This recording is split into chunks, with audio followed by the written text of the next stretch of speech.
दोस्तों स्वागत है हमारे YouTube channel AK electrical classes में। मैं हूं अजय प्रजापति। मैं लेकर आया हूं आपके लिए एक और महत्वपूर्ण क्लासेस दोस्तों, जो आप मध्य प्रदेश बिजली विभाग में जो भर्ती निकली है, लाइन परिचालक, उपकेंद्र परिचालक, मध्य प्रदेश पावर ट्रांसमिशन और MPPGCL, इन सभी के लिए एक निःशुल्क क्लास हमारे YouTube पर रोज चल रही है, रोज 8 बजे। दोस्तों यदि आप भी हमारे चैनल से नए जुड़ रहे हैं, चैनल को सब्सक्राइब कर लीजिए। आज दोस्तों जो क्लास है, जो मैंने ग्रुप में टेस्ट डाला था, उसके जो 25 क्वेश्चन है टेक्निकल के, उन सभी को मैं यहाँ सॉल्व करवाने जा रहा हूँ। दोस्तों यदि आपने भी हमारा व्हाट्सअप ग्रुप ज्वाइन नहीं किया है तो ये नंबर दे रखे हैं आपको, वहाँ पर आपको पर डे या वीक में आपको 3 टेस्ट होंगे, ठीक है, जिसमें MPPGCL के नाम से होंगे। उसके बाद आपको एग्जाम के पैटर्न में, जिसमें टेक्निकल नॉन टेक्निकल सब मिलेगा। उसके बाद आपको वहाँ पर मिलेंगे डेली के क्यूज विथ PDF। ये सारी चीज़ें आपको मिलेगी। एक नॉर्मल से कुछ चार्ज है, यानी आपने एक मेंबरशिप ले रखी है यूट्यूब से, तो भी आप मुझे व्हाट्सअप पर हाई कर दे, मैं आपको ऐड कर दूंगा। 50 या 100 रुपये जो भी चार्ज है टीम आपको बता देगी। नॉर्मल आप यदि जुड़ना चाहते हैं तो आपकी इच्छा, बाकी मैं यूट्यूब पर बिल्कुल निःशुल्क क्लासेस ला रहा हूँ।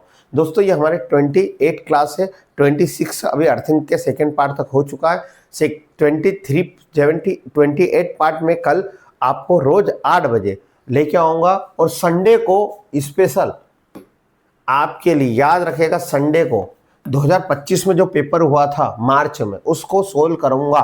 तो लाइव जुड़ने का मौका आपको आ रहा है सुबह 9 बजे। सुबह 9 बजे आपके लिए, आप सभी ज़्यादा ज़्यादा शेयर करें संडे के दिन सुबह 9 बजे। पहला क्वेश्चन है, यदि किसी मोटर की तुल्यकालिक गति 1000 RPM है तो उसकी आपूर्ति 50,000 फ्रीक्वेंसी पर चल रही है, तो मोटर की पोलों की संख्या क्या होगी? ये कितने सारे एग्जाम में आया था ये क्वेश्चन, इसलिए मैंने ये क्वेश्चन उस टेस्ट में दिया। तो दोस्तों इस क्वेश्चन को सोल्व करने का एक ही उद्देश्य था कि बहुत सारे एग्जामों में आया, और पोल कैसे निकालते हैं। तो दोस्तों पहले तो RPM का सूत्र क्या होता है? मोटर का RPM को बोलते हैं सिंक्रोनस गति, NS। तो मोटर की गति यानी RPM होता है राउंड पर मिनट रिवॉल्यूशन। 1 मिनट में हमारी मोटर कितनी चक्कर लगाती है उसको हम बोलते हैं RPM। तो इसका सूत्र होता है 120 इंटू F यानी आवृत्ति, और P का मतलब होता है पोल। अब 120 आपको निकालना क्या था? RPM कितने दे रखे? 1000, हाँ या ना? ठीक है। आवृत्ति कितनी दे रखी है? 50। पोल निकालना था आपको, क्लियर है? पोल ध्रुवता कितनी होगी? 2 जीरो से ये 2 जीरो कट गई। 5 के टेबल में 10 कितनी बार आते हैं दोस्तों? 2 बार। 2 बराबर 12 बटे P। ये P को मैं ऊपर ले गया, 2 को नीचे लाया। 2 के टेबल से काटोगे कितनी बार कटेगा? 6। तो पोल की संख्या कितनी आएगी? 6। ये दोस्तों को जिन्होंने आंसर इसका किया था, दोस्तों धन्यवाद। आप सभी का आंसर जिन लोगों का सही है, ठीक है। अगला हमारा क्वेश्चन है, एक ट्रांसफार्मर का आयरन क्षय 400 वाट है। यदि ट्रांसफार्मर का लोड को हम 2 गुना कर दें तो आयरन लॉस होगा। ये मध्य प्रदेश लाइनमैन में अलग अलग एग्जाम में अलग अलग शिफ्ट में ये क्वेश्चन पूछा था। MPTO में भी इसको ऐड करा गया था। तो याद रखिएगा दोस्तों, ट्रांसफार्मर में 2 लॉस होने पड़े हैं। एक आयरन लॉस होता है, कॉपर लॉस होता है। आयरन लॉस जो होता है वो हमेशा लोड हो या ना हो, हमेशा फिक्स होता है। यदि नो लोड पे यदि 100 है तो फुल लोड पे भी कितना होगा? 100 होगा, उसको कोई फर्क नहीं पड़ता। तो दोस्तों यदि आयरन लॉस 400 वाट है तो नो लोड पे आयरन लॉस और फुल लोड पे हमेशा क्या होता है? बराबर होता है। यदि नो लोड पे 400, यदि लोड को 2 गुना कर दे, यदि मान लीजिए अभी लोड नहीं था, उन्होंने लोड को 2 गुना कर दे। पहले 1 HP की मोटर लगाई थी, या मान लो अब 2 HP की मोटर लगा दी। 1 HP की मोटर पे 400 वाट हानि आ रही थी, तो आपने बोला है कि लोड हो या नहीं हो, आपका हमेशा जो लॉस है वह क्या होगा? बराबर। तो नो लोड और फुल लोड पे कितना आएगा दोस्तों? 400 वाट ही आएगा।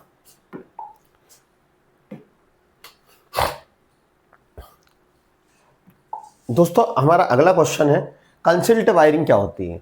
दोस्तों यदि आपको भी हमारे व्हाट्सएप चैनल से जुड़ना है तो दोस्तों ये आपको जो हमारी वीडियो चल रही है उसमें नंबर दे रखे हैं, या डिस्क्रिप्शन में नंबर दे रखे हैं, आप उसको देख लीजिएगा। उस नंबर पर आप व्हाट्सअप कर देंगे तो आपको ज्वाइन कर लेंगे। जो भी चार्ज होगा आपको बता देंगे, 50 से 100 रुपये ज़्यादा नहीं।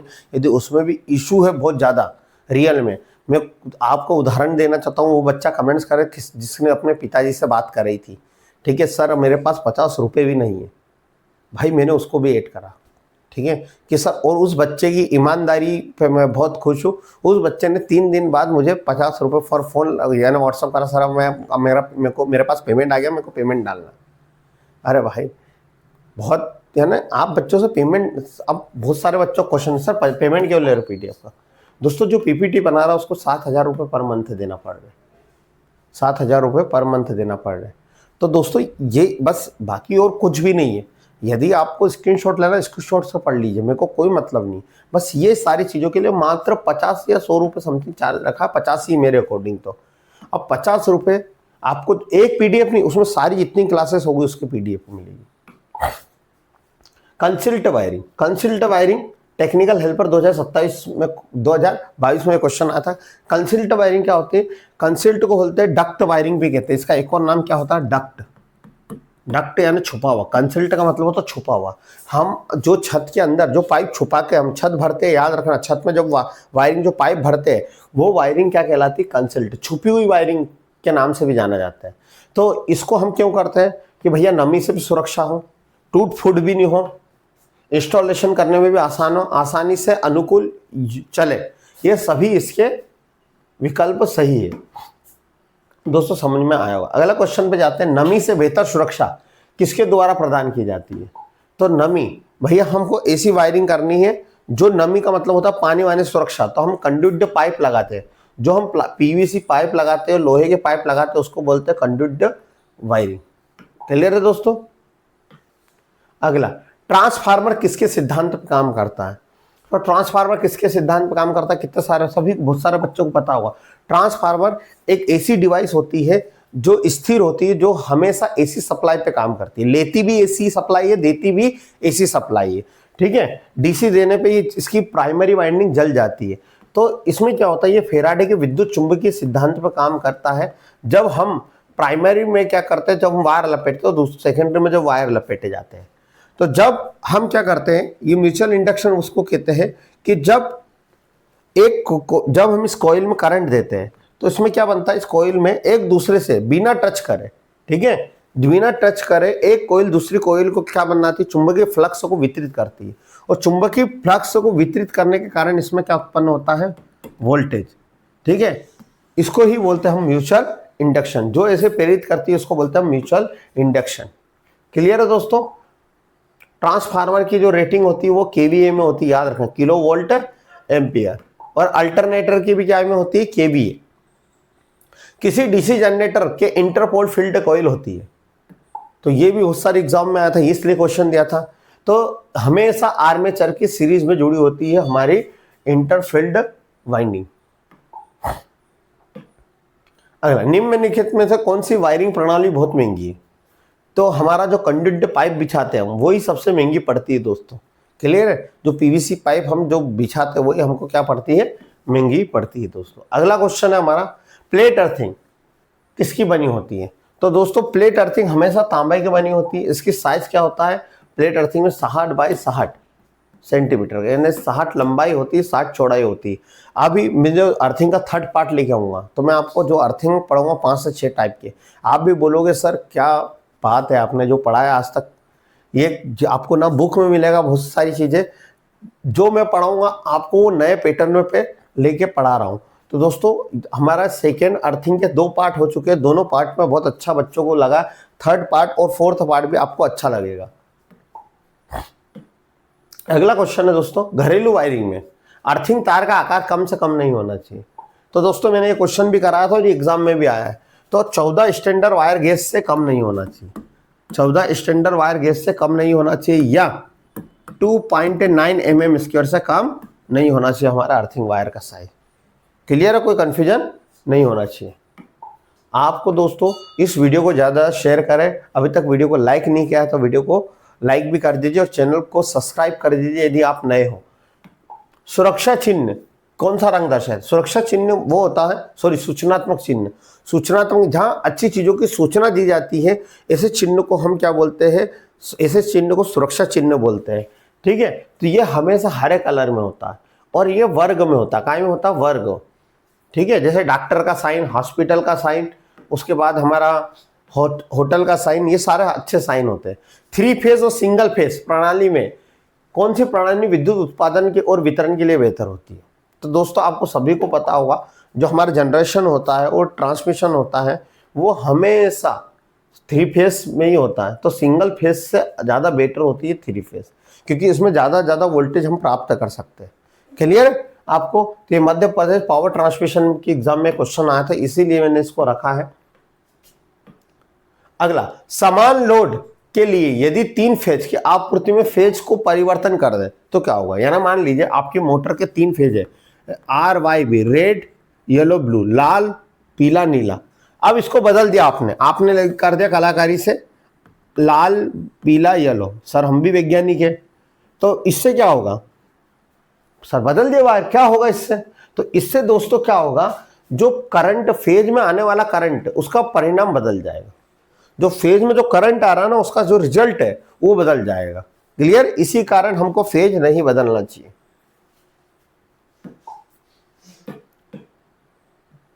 अगला क्वेश्चन है, एसी प्रणाली में फेज कनेक्शन का क्रम क्या होता है? तो अभी बताया मैंने क्या ये होता है, RYB, रेड येलो ब्लू। पीला तो नहीं होता ना, रेड येलो, हाँ ये लाल पीला नीला, हिंदी में लिखा तो थोड़ा सा कंफ्यूजन हो गया ना। हाँ, अगला क्वेश्चन पे दोस्तों हम जाते हैं, एसी के आरएमएस और औसत मूल्य के अनुपात को कहते हैं। ये देखो कितनी सारे एग्जाम में आया। तो क्या कहते हैं हम? चलो स्टार्ट करते हैं हम। क्या कहते हैं, क्या पूछा इसने? किसको? आरएमएस वैल्यू और एवरेज वैल्यू को हम कहते हैं फ्रॉम फैक्टर। क्या कहते हैं? From factor. ये याद रखिएगा, फ्रॉम फैक्टर ट्रांसफार्मर और अल्टरनेटर के ईएमएफ वोल्टेज को उत्पन्न करने के लिए काम आता है। ठीक है, एग्जाम में क्वेश्चन आ सकता है कि अल्टरनेटर और ट्रांसफार्मर का ईएमएफ विद्युत वाहक बल को उत्पन्न करने के लिए कौन सा फैक्टर यूज होता है? तो फ्रॉम फैक्टर, इसका मान होता है 1.11। क्लियर दोस्तों? तो ये आज का लास्ट आंसर है। कोई कंफ्यूजन नहीं होना चाहिए दोस्तों। वीडियो पसंद आ रही तो वीडियो को जरूर लाइक करें, चैनल को सब्सक्राइब करें और हमारे व्हाट्सएप और टेलीग्राम चैनल से जरूर जुड़े। एक शुद्ध जाय वक्री तरंग यानी साइनसोइडल वेव की आकृति में फ्रॉम फैक्टर क्या होगा? तो फ्रॉम फैक्टर क्या होता है? फ्रॉम फैक्टर होता है, फ्रॉम फैक्टर बराबर आरएमएस वैल्यू बटे एवरेज वैल्यू। ठीक है, याद रखना, आपके घर में जो वोल्टेज आता है वो आरएमएस वोल्टेज आता है। आरएमएस वोल्टेज क्या होता है? तो एसी सप्लाई में जो प्रति क्षण जो वोल्टेज में परिवर्तन हो, हर क्षण का मतलब होता है पलक झपकते ही वोल्टेज में जो बार बार परिवर्तन होता है उसको बोलते हैं हम आरएमएस वोल्टेज। एग्जाम में आता बहुत बार कि आपके घर में जो वोल्टेज आता है वो कौन सा आता है? एसी में आरएमएस वोल्टेज। क्लियर इतनी बात? तो इसका मान कितना होगा आपको ये बताना है। ऑप्शन बताइए, आपने ऑप्शन करा होगा कमेंट बॉक्स में। तो इसका आरएमएस की वैल्यू होती है दोस्तों 0.707 और एवरेज वैल्यू की होती है 0.637। जब इसको डिवाइड करोगे तो आंसर आएगा 1.11, 1.11। ठीक है, तो ये हमारा फॉर्म फैक्टर का मान होता है। अगला क्वेश्चन है, सोलर सेल में अधिकतम शक्ति का शॉर्ट सर्किट, ठीक है, करंट और ओपन सर्किट वोल्टेज के अनुपात को हम क्या कहते हैं? यदि आपने क्वेश्चन समझना, यदि सोलर सेल है, यदि उसमें अधिक ज्यादा पावर आ जाए, पावर क्या हो गई? ज्यादा हो गई, जिसमें पावर का सूत्र क्या होता है? Voltage into current. ठीक है, उसमें जो शॉर्ट सर्किट करंट आ गया, शॉर्ट सर्किट करंट। ठीक है, और वोल्टेज क्या हो गया? Open circuit. वोल्टेज क्या हो गया? ओपन सर्किट हो गया। तो इन दोनों के मल्टीप्लाई को हम क्या कहेंगे? तो इसको हम बोलते हैं फील फैक्टर। क्या बोलते हैं हम दोस्तों? फील फैक्टर कहते हैं। ये नया क्वेश्चन है दोस्तों, आपको ध्यान रखना है। बिना परस्पर कपलिंग वाली सीरीज में दो 300 माइक्रो हेनरी की कॉइल जुड़ी हुई है, तो बताइए इसका इंडक्टेंस कैसा होगा? इंडक्टेंस क्या होता है? जिसको बोलते हैं कुंडली। क्या बोलते हैं? एल से दर्शाते कुंडली। ये कुंडली, और इसको हेनरी ने दिया था। किसने दिया था? हेनरी ने। ये क्या कहलाता है? जो करंट में होने वाले परिवर्तन का जो विरोध करता है उसी को हम क्या बोलते हैं? कुंडली। ठीक है, आपने देखा होगा जो हमारा हीटर होते हैं उन सभी में कॉइल बनी रहती है, ट्रांसफार्मर में वाइंडिंग करते हैं, इसी कारण वो करंट में होने वाले परिवर्तन करते हैं विरोध।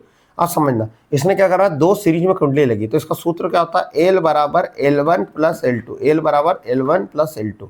ये दो कुंडली लगी है, ये एक 300 माइक्रो ओम की है, एक हेनरी की है, और एक दूसरा 300 माइक्रो हेनरी की है। तो टोटल L1 और L2 को जोड़ोगे तो कितना हो जाएगा, 600 माइक्रो हेनरी। ये लास्ट टाइम भी तुमको अभी क्वेश्चन आया था, है ना, जो 2025 की एग्जाम हुई है उसमें भी। अगला, प्रेरणीय प्रतिघात, एक से के लिए कौन सा सूत्र दिया जाता है। प्रेरणीय प्रतिघात क्या होता है, जिसको बोलते हैं रिएक्टेंस इंपीडेंस, क्या बोलते हैं इसको, ठीक है। प्रेरणीय प्रतिघात को इंग्लिश में क्या बोलते हैं, प्रेरणीय प्रतिघात को इंग्लिश में क्या बोलते हैं दोस्तों, आपको बताना है, ठीक है, कमेंट्स करके। तो प्रेरणीय प्रतिघात क्या होता है, तो पहले मैं बता देता हूं प्रेरणीय प्रतिघात क्या होता है। ये ऐसा रिएक्टेंस होता है जो केवल एसी सर्किट में होता है। सर रिएक्टेंस क्या होता है, किसको कहते हैं, यानी ऐसी कुंडली जिसमें करंट होने वाले परिवर्तन का क्या करे, विरोध करे, यानी इसमें करंट में होने वाले परिवर्तन का विरोध होता है। यानी इस कुंडली में यदि हम करंट दें तो उसमें करंट को रोकने वाला प्रतिरोध बन जाए, उत्पन्न हो, उसी को बोलते हैं हम इंडक्टिव रिएक्टेंस। क्या बोलते हैं इसको, इंडक्टिव रिएक्टेंस या प्रेरणीय प्रतिघात। इसको हम एक्स से दर्शाते, एक्स एल से दर्शाते हैं, ठीक है। इसका सूत्र होता है 2πfL, ठीक है। इसका मात्रक होता है ओम दोस्तों, क्या होता है, ओम, याद रखना। प्रेरणीय प्रतिघात का मात्रक कितना होता है, क्या होता है, ओम, और इसका सूत्र होता है 2πfL। ये भी क्वेश्चन अभी की एग्जाम में भी आपको आया था। हाँ, इसमें बच्चों को कंफ्यूजन था कि सर दो क्वेश्चन यहाँ पर सेम हो गया, सी वाला भी, तो सी वाला दोस्तों, बी वाला और सी वाला दोनों सेम है। यहाँ पे स्क्वायर था, एफ स्क्वायर एल, है ना, तो थोड़ा सा कॉपी करते समय मेरे से गलती हो गई। कैपेसिटेंस का व्युत्क्रम होता है, तो कैपेसिटेंस का व्युत्क्रम क्या होता है, इलास्टेंस। जो हमारा कैपेसिटर होता है वो चार्ज को स्टोर करता है, और थोड़ा उसका विपरीत चार्ज को स्टोर होने नहीं देना, वो क्या कहलाता है, इलास्टेंस। क्लियर है दोस्तों। अगला क्वेश्चन है हमारा, जो संधारित्र निम्न में कौन सा कार्य, संधारित्र का मतलब था कैपेसिटर। कैपेसिटर क्या करता है, तो कैपेसिटर चार्ज को तो स्टोर करता है। कैपेसिटर क्या करता है, चार्ज को स्टोर करता है, आवेश को एकत्रित करने का काम करता है। ये किसको ब्लॉक करता है, तो ये डीसी सप्लाई को ब्लॉक का मतलब उसको जाने नहीं देता और एसी को पास करता है। याद रखिएगा, डीसी को ब्लॉक करता है, एसी को प्रभावित करता है। तो इस कैपेसिटर का यूज हम बहुत सारी जगह करते हैं। कैपेसिटर का यूज हम क्या करते हैं, स्पार्किंग के लिए भी करते हैं। जो हमारी मोटर होती है उसके बाद मोटर में नहीं, हम कह सकते हैं थोड़ी देर के लिए स्पार्किंग, यानी जो हमारी 4 व्हीलर होती, 2 व्हीलर, वहां पर स्पार्किंग के लिए भी करते हैं। उसके बाद जो हमारा फैन होता है उसको सिंगल फेस को 2 फेस में करने के लिए भी हम इसका यूज कर सकते हैं।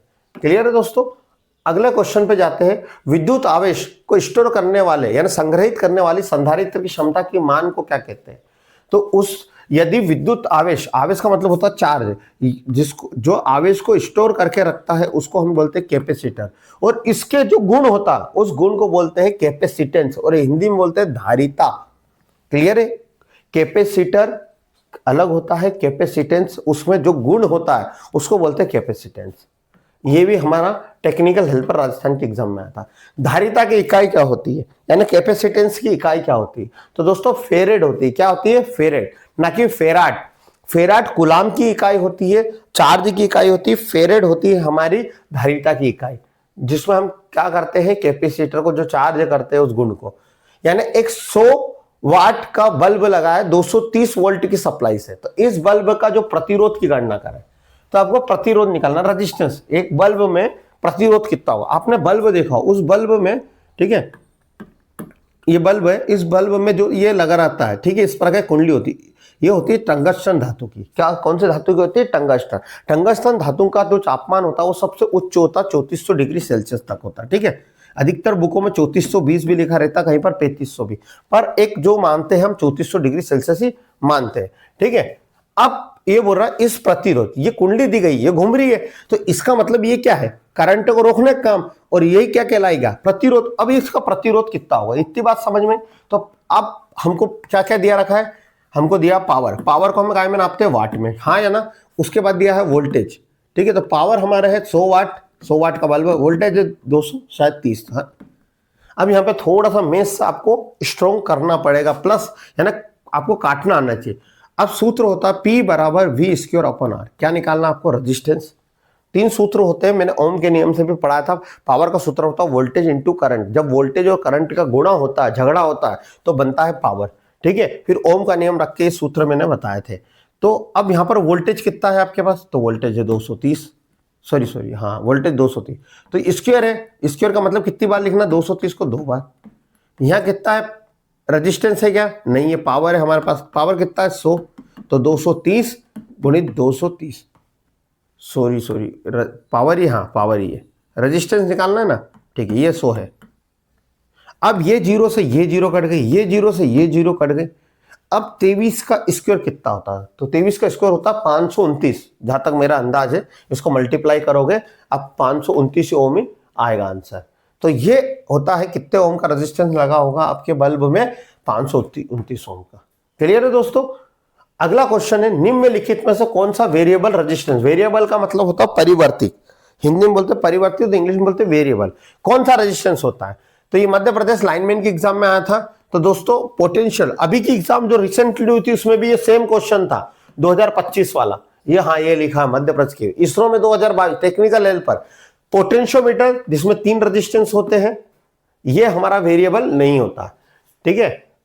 वेरिएबल प्रकार का, हाँ ये तीनों है, पोटेंशियोमीटर भी है, थर्मिस्टर भी है, रियोस्टेट, ये तीनों। अब दोस्तों इस बार जो क्वेश्चन आया था शायद यही सेम था, या मैंने जो डाला इसमें सिर्फ वो पूछा था कि इनमें थर्मिस्टर आंसर था, यह आंसर पोटेंशियोमीटर रियोस्टेट में से हट गए थे। पोटेंशियोमीटर क्या होता है? वोल्टेज को, यानी ऐसा होता है जिसमें 3 टर्मिनल होता है, ये वोल्टेज को कम ज्यादा करने के लिए यूज करता है, जो हमारा ट्यूनिंग के लिए यूज करते हैं। काय के लिए यूज करते हैं? ट्यूनिंग। पहले देखा होगा आपने, रेडियो आती थी, ब्लैक एंड व्हाइट टीवी आती थी, और रेडियो तो अभी भी आते हैं ब्लैक एंड व्हाइट। तो आप खटके से, यानी जो स्विच होता था उससे आवाज को कम ज्यादा करते थे। तो ट्यूनिंग के लिए हम कौन सा रेजिस्टेंस यूज करते थे? पोटेंशियोमीटर। थर्मिस्टर क्या होता है? तो थर्मिस्टर इस तरह का रहता है जो तापमान बढ़ने पर रेजिस्टेंस को क्या कर देता है? कम कर देता है, यानी वेरिएबल। तीसरा होता है रियोस्टेट। रियोस्टेट इस तरह से होता है, इस तरह से बन रहता है चीनी का, और उसके ऊपर काय का? मैग्नीन का वायर लपटा रहता है, और इसको क्लिप को हम जब खसकाते हैं तो रेजिस्टेंस को कम ज्यादा कर सकते हैं। ये मोटर जनरेटर जो पावर सर्किट होता है उसमें रेजिस्टेंस को कम ज्यादा करने के लिए यूज करता है। तो ये सभी इसका आंसर आएगा। तो दोस्तों आपको समझ में आ रहा होगा। दोस्तों प्लीज इस वीडियो को लाइक और शेयर करें, क्योंकि बहुत मेहनत लगती है सारी चीजों के लिए। आपके लिए ही मेहनत कर रहे, किसी और के लिए मेहनत नहीं हो रही है, ठीक है। आपका ही फायदा है, हमारा तो कुछ फायदा है नहीं, ठीक है। बस दोस्तों मैं कहना चाहता हूं कि शिक्षा को समय दो। आप अभी शिक्षा को समय दोगे तो एक दिन समय आपको जो देगा, ठीक है, वो आप भी परिपूर्ण नहीं कर पाओगे, क्योंकि वो चीजें हैं, शिक्षा ज्ञान को कभी खत्म नहीं होगा, है ना। सारी चीज दुनिया में खत्म हो सकती है, मरने के बाद तो फिर ज्ञान भी खत्म हो जाएगा, है ना। ऐसा नहीं कि सर आपने बोल दिया मरने के बाद ज्ञान रहेगा क्या, है ना। पर आप ज्ञान लीजिए, नॉलेज लीजिए, नॉलेज कहीं ना कहीं जरूर काम आएगा आपको। एक क्या लिखा है अगला क्वेश्चन, इस क्वेश्चन को करके देखना आप, जब तक मैं बता देता हूं। आपने कमेंट बॉक्स में आंसर भी दे दिया होगा। एक चालक है, उसको कितने सेकंड तक उसकी लंबाई क्या होगी? एक चालक को यदि 2 सेकंड में 2 कूलाम आवेश प्रवाहित करते हैं, धारा क्या होगी? तो पहले करंट का सूत्र पता होना चाहिए दोस्तों आपको। यदि नहीं पता है तो मैंने तीसरी चौथी वीडियो में बताया था, करंट का फार्मूला होता है I बराबर Q अपॉन T। Q क्या होता है? चार्ज। यदि करंट होता है, यदि किसी चालक में कितने इलेक्ट्रॉन, कितने आवेश बह रहे पर सेकेंड में, ठीक है, उसी को बोलते हैं हम करंट दोस्तों। तो करंट का सूत्र होता है Q अपॉन T। Q को बोलते हैं हम चार्ज, चार्ज को हिंदी में बोलते हैं आवेश, आवेश को काय में नापते हैं? कूलाम में। कितना है? 2। कितने सेकंड के लिए? 2 से 2 कट जाएगा, कितना एम्पियर करंट आएगा? 1 एम्पियर। करंट को जिस वैज्ञानिक दिया था उसका नाम था आंद्रे मेरी एम्पियर। आंद्रे उनका खुद का सरनेम था, एम्पियर मेरी उनका क्या था? पत्नी का नाम था, और एम्पियर उनका सरनेम था। पत्नी से बहुत प्रेम करते थे, उन्होंने बोला कि भैया आंद्रे मेरी एम्पियर, ठीक है, तो मेरी उनका नाम भी उन्होंने लगा दिया। पर हमारे यहाँ ऐसा होता नहीं है, ठीक है। आप भी कभी आविष्कार करो तो एम्पियर जरूर, यानी आपकी वाइफ का नाम उसमें लगा दीजिएगा। तो दोस्तों हमारे क्वेश्चन यहाँ कंप्लीट हो चुके हैं, कुछ क्वेश्चन तो नहीं बचे और मैं आगे देख लेता हूँ, है ना। हाँ नहीं, आपको संडे 9 बजे लाइव क्लास मिलेगी। 2025 का पेपर जो हुआ था उसको हम पूरा सोल्व करेंगे, टेक्निकल पार्ट को। तो दोस्तों आप ज्यादा से ज्यादा वीडियो को शेयर करें, हमारे व्हाट्सएप ग्रुप को ज्वाइन कर लें, जिसमें आपको मिलेगा हर वीक में 2 टेस्ट मिलेंगे, उसके बाद आपको डेली क्यूज के क्वेश्चन मिलेंगे। तो आपको प्रिपरेशन में बहुत मदद मिलेगी। आपको दोस्तों ये समय बार बार नहीं आएगा। 49,000 भर्तियां ये 2 साल या 3 साल के अंदर कंप्लीट करवाने वाले हैं, चुनाव के पहले 2028 के। तो दोस्तों अब मौका आपके पास है, आपको पढ़ना है तो पढ़े, ना पढ़ना है तो ना पढ़े। आप यूं भी नहीं बोल सकते सर हमारे पास तो पैसा ही नहीं है, मैं क्योंकि यूट्यूब पे तो फ्री पढ़ा रहा हूँ, इसके लिए तो कोई पैसा चार्ज लग नहीं रहा। तो बहाने बनाने वाले पास बहुत बहाने हैं, जिसको पढ़ना है उसको तो बहानों में भी वो पढ़ लेगा। समस्या सबके पास है, बस किसकी बात है, नजरिए की बात, कि आप किस नजरिए से उस समस्या को देख रहे हो। तो दोस्तों मिलते हैं फिर एक नई वीडियो के साथ कल रात 8 बजे। जय हिंद, जय भारत।